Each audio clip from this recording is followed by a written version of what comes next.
Good morning, respected viewers. I often feel such despondency about politics, but just occasionally something happens to restore my faith in the human race. And there were joyous tidings from Poland yesterday.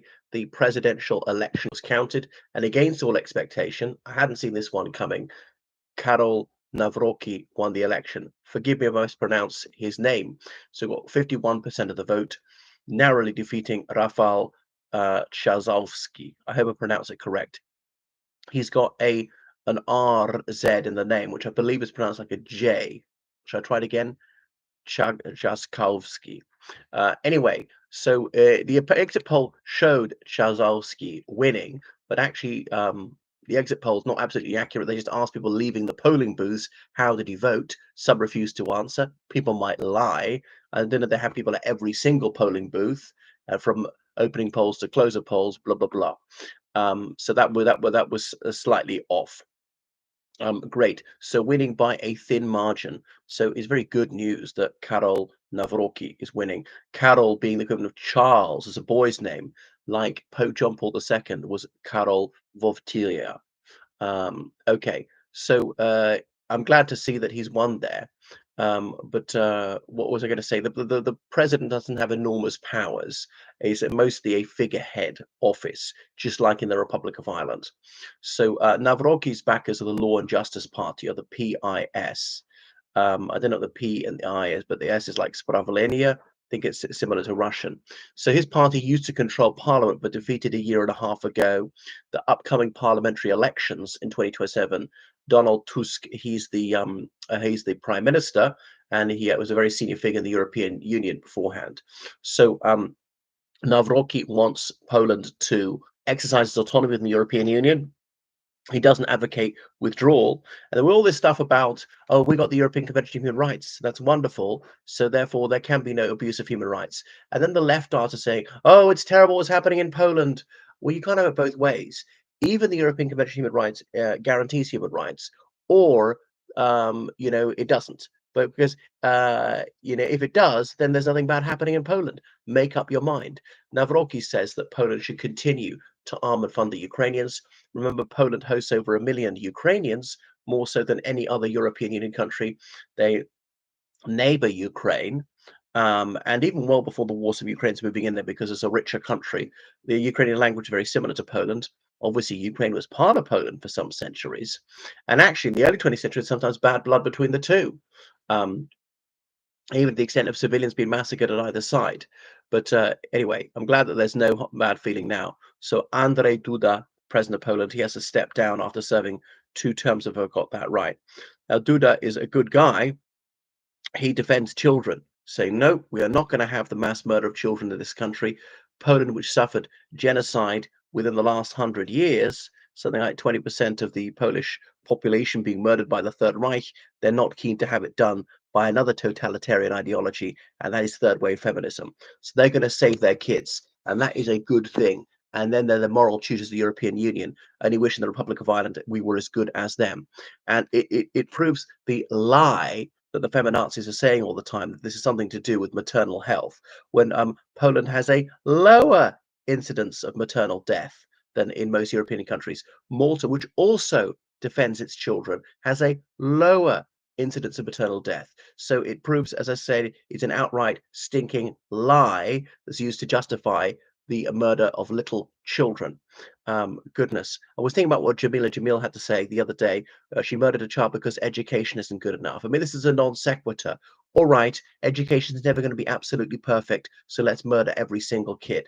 I mean, there is no country in the world which say, yeah, education's adequate, so therefore children should be protected. No. Or there's not enough accommodation, so I'm going to murder my child. No, there's a non sequitur. Having accommodation, even not excellent accommodation, is better than being murdered, isn't it? Does she really want to go around killing all homeless people, or all those people who live in crowding housing situations? This is daft and totally illogical. So these people will say anything, do anything to try and excuse their appalling crimes, or, oh, the economic situation is good enough. Well, wait a second, if there was a good economic situation, she would say all children should be saved. No, she wouldn't. So it's absolute nonsense. She's talking rubbish. It's a total revolting lie, some pathetic attempt to justify the murder of a defenseless child. Goodness, you think back to, say, the 19th century when the average woman had 6 children and we were much poorer and housing was much more crowded and the whole family often lived in one room and most people had to leave school at 12 or, you know, you go back to the 18th century in Ireland or lots of countries, most people didn't go to school at all. Somehow we were able to have children. Um, all these children were saved. How on earth is it, when the world's richer than ever, that murder is justified on economic grounds? It's completely ludicrous. It's a pathetic attempt to justify the murder of children. It's such a feeble, feeble excuse, this revolting argument. But anyway, come back to the redoubtable, honorable Nawrocki. He's only 42, he looks rather older. He's a historian. Anyway, he does not like the switch to net zero, realizes damaging the Polish economy, and Poland's had the most phenomenal economic growth over the past 20 years. I remember in 2005, had 20% unemployment. It's much lower now. They've moved to Western Europe, made a lot of money, and come back, sent it back, or not come back. We have quite a few Polish people in Ireland, for instance, and he wants cordial relations with France and Germany. So no enmity towards their former enemy, and that's a very healthy thing. So he's physically fit, used to play footer, used to box and things like that.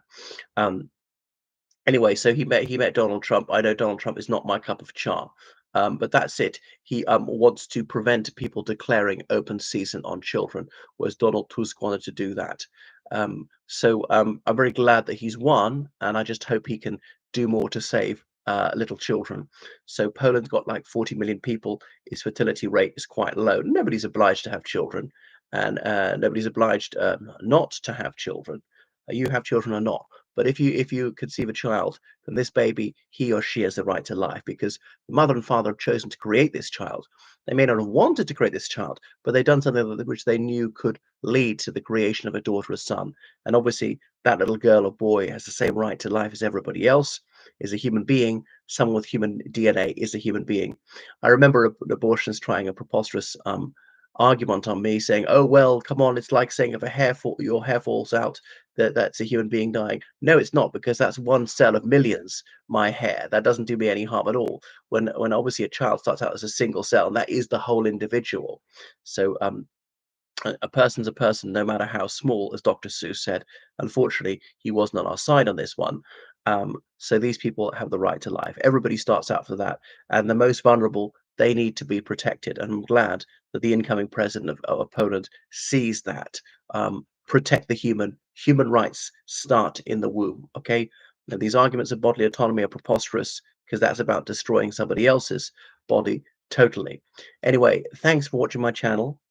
Make sure you subscribe on Patreon, donate on PayPal, georgecallan79@gmail.com, and do what you can to save kids.